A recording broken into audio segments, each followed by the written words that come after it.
Aerodrome କବି ଶ୍ରୀ ସୀତାକାନ୍ତ ମହାପାତ୍ର।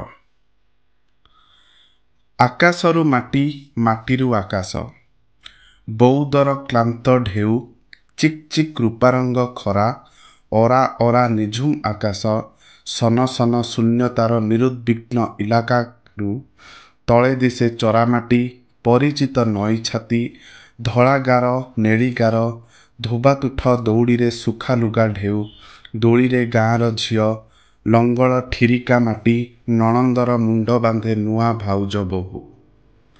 ଦୂରରୁ ନିକଟ, ନିକଟରୁ ଦୂର, ପାକୁ ପାକୁ ପାଟି କରି ଏରୋପ୍ଲେନ୍, ଅପରାହ୍ନ ପୋଖରୀରେ ରୂପାକାତି ଅନେକ ଭାକୁର, ବାର୍ଣ୍ଣିଶ୍ କରା ଆକାଶ ରୌଦ୍ର ସ୍ନାତ, ଏରୋଡ୍ରମ୍ ଗାଁ ନୟନଜୋର। ରାତିରେ ସ୍ୱର୍ଗ ବାହୁଡ଼ା ଚୈତ୍ର ରଥ, ନାଲି ନେଳି ଆଲୁଅ ରୋଷଣୀ ଘରଫେରା ଦୂରଯାତ୍ରା, ଲେଉଟାଣି ବିଦାୟର ଅନାହତ ସୁର।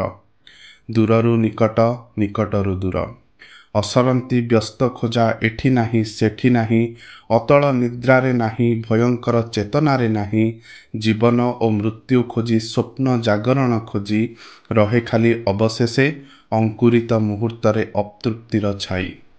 ପୁଣି ଫେରା ସୌରପଥ, ରୌଦ୍ର ଝିଲମିଲ, ଇଥର୍ର ଶୂନ୍ୟ ହ୍ରଦ ମେଘପୋତ ଶେଷ କାହିଁ, ପଥ କାହିଁ ଶେଷ, ଆକାଶରୁ ଚିହ୍ନା ମାଟି, ମାଟିଠାରୁ ଅଚିହ୍ନା ଆକାଶ।